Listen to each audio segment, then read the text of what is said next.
Hello friends, today आपण येणार राहिलेला जो पार्ट होता आपला डायमंड नेकलेसचा, त्याचा पुढचा पार्ट मी तुम्हाला सांगणार आहे. त्याची स्टोरी कंटिन्यू करणार आहे.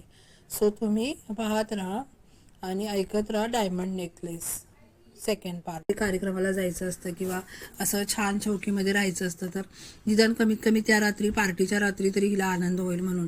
परंतु तिनं मात्र काय केलं, उलटं केलं. आणि याचं कारण काय असावं असं तुमचं म्हणणं आहे. आणि जर जायचं असेल तर मी काय कपडे घालावे त्याची तुमची अपेक्षा. आणि तिच्या नवऱ्याने जेव्हा त्याला विचारलं की तू का असं केलंस, निमंत्रण पत्रिका टाकून दिलीस, तर ती म्हणते मग तुम्हाला काय वाटतं मी का असं केलं असेल आणि मी कपडे कोणती घालायची जर ह्या लोकांमध्ये आपल्याला जायचं आहे तर. तर त्याने या गोष्टीचा विचार केलाच नव्हता ना. कारण त्याला वाटत होतं फक्त निमंत्रण मिळाले म्हटल्यानंतर ती लगेच खुश होईल. तर तो चाचरत म्हणजे थोडंसं असं पुटपुटतच म्हणाला की का बरं, थिएटरमध्ये जाण्यासाठी जो ड्रेस तू घालतेस तो माझ्या मते खूप छान आहे. म्हणजे तिच्याकडे एक ड्रेस होता जो चांगला आहे, उत्तम, म्हणजे खूप उत्तम नाही पण बऱ्यापैकी आहे असं तिचं मत आहे. परंतु ॲक्च्युली त्याला असं वाटत असतं की तो ड्रेस छानच आहे. आता नेसेसरी नाही आहे की तुम्हाला प्रत्येक वेळी तुम्ही चांगलेच कपडे घालाल. काही लोकांचा प्रॉब्लेम असेल तर ते मीडियम टाईपमधले कपडे घालून जातात. तसं आता तो तसा आहे विचार करणारा. आणि तिला मात्र सुंदर छान चौकी राहायचं स्वभाव आहे तिचा. तर ती त्याची बायको लगेच रडत असते. पण मग तो बायकोला रडताना पाहून त्याला वाईट वाटतं, दुःखी होतो तो आणि स्तब्ध होऊन त्याकडे पाहत राहतो. काय झालं मॅटिल्डा, तिला विचारतो काय झालं, आपण बघू काय करता येईल ते, एखादे योग्य ड्रेसची काय किंमत असेल ते तो पाहू आणि तुला घेऊ असं तो म्हणतो. तर तो पण बिचारा काय करणार ना, खर्च त्याच्याकडे पगार कमी असेल आणि जास्त श्रीमंत ड्रेस घेण्याचा म्हणजे खूप पैशाचा कॉस्टली ड्रेस घेणं त्याला परवडत नसेल, तर मग नवरे बायकांची समजूत काढताना असंच बोलणार ना की हा ठीक आहे आपण बघूया काय होतंय ते. त्या पद्धतीने तो तिला बोलला.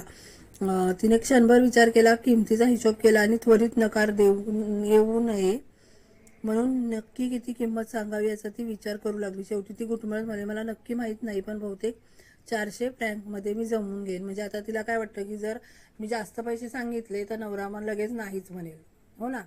मग ती काय करते, थोडीशी मनात एक विचार करते, गणित जुळवते आणि मग ती त्याला सांगते 400 फ्रँक. आता ही गोष्ट युरोपातली असल्यामुळे त्यांच्या याच्यासाठी 400 फ्रँक, आणि आपण जर भारतामध्ये असेल तर आपण त्या जुन्या काळामध्ये 400 रुपये म्हणू. परंतु आत्ता जर विचार केला तर त्याची खूप किंमत होऊ शकते, 4,000 होऊ शकते किंवा 40,000ही होऊ शकते.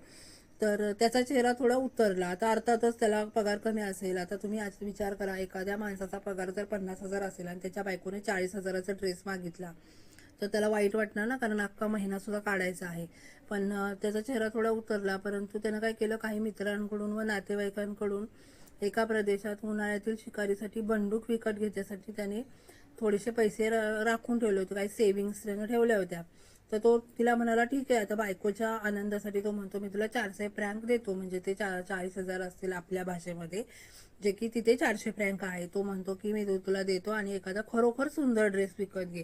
त्याला माहिती आहे एकदा सुंदर ड्रेस विकत घेऊन दिल्यानंतरही ती पुन्हा लगेच ड्रेस मागणार नाही, कारण तिला सुद्धा माहिती आहे त्याची परिस्थिती कशी आहे. आणि कदाचित त्याला असं वाटलं असेल की एकदा एक सुंदर ड्रेस तिला घेतला तर ही थोडी खुश राहील, आनंदी राहील. तिचा ड्रेस तयार होता, पण तरीही पार्टीचा दिवस जसा जवळ येईल तसं तिला तशी मादाम लायझेल दुःखी, अस्वस्थ आणि बेचैन होत. आता तिचं नाव तिकडचं आहे मादाम लॉयझेल.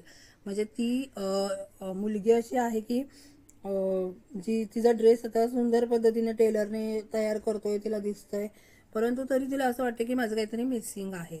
एका सायंकाळी तिचा नवरा तिला म्हणाला, काय झालंय, गेले 3 दिवस तू विचित्र वागते आहेस, माझ्याकडे दागिने नाहीत.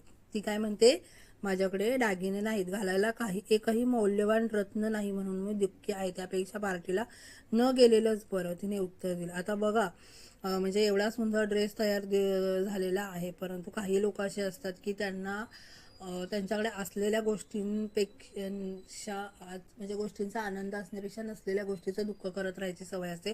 त्या पद्धतीने हिने सुद्धा काय केलं की तिच्याकडे दागिने नाहीत म्हणून तिला वाईट वाटतंय.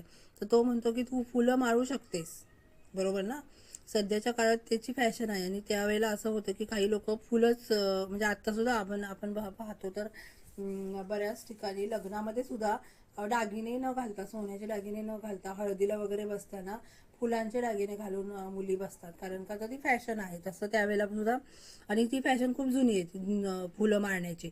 तर त्यावेळेला सुद्धा त्या युरोपामध्ये सुद्धा केसात वगैरे किंवा हातात फुलं मारायची, गळ्यामध्ये सुद्धा फुलांचा हार घालायची फॅशन होती तिची काय. परंतु तिला असं पटतच नव्हतं. दुसऱ्या दिवशी ती तिच्या मैत्रिणीकडे गेली आणि तिने आपली व्यथा तिला सांगितली. मादाम फॉरेस्टियर अशा नावाची तिची मैत्रीण आहे, आणि तिने तिच्या मैत्रिणीला सगळं सांगितलं की अगं आमची पार्टी आहे माझ्या मिस्टरांच्या ह्याच्यामध्ये, ऑफिसमध्ये, परंतु माझ्याकडे ड्रेस आहे, परंतु आता त्या ड्रेसवरती घालायला काही गळ्यातलं नाही आहे. मग तिची ती मैत्रीण असते, ती काय करते, आपल्या आरशाच्या कपाटाशी जवळ गेली आणि तिने त्यातून एक पेटी बाहेर काढली. ती घेऊन ती परत आली आणि ती मादाम लॉयझेलला दिली आणि म्हणाली की तू यातून निवड कर. माय डिअर म्हणजे माझ्या लाडके.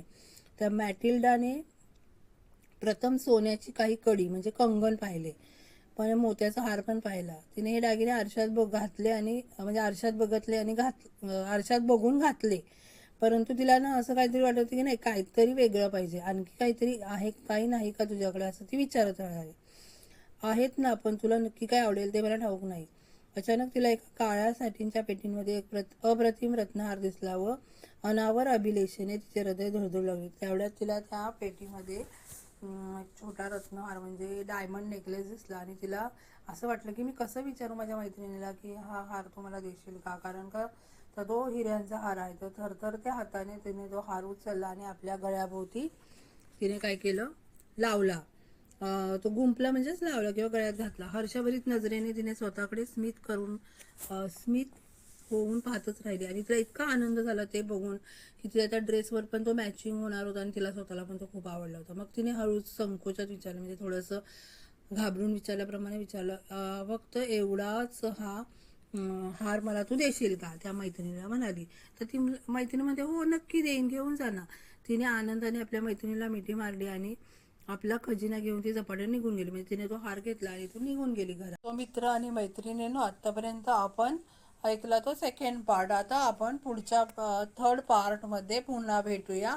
सो तोपर्यंत तुम्ही पाहत राहा द डायमंड नेकलेस आणि ही स्टोरी सुद्धा ऐका, कमेंट करा आणि प्लीज चॅनलला लाईक आणि सबस्क्राईब नक्की करा. थँक्यू.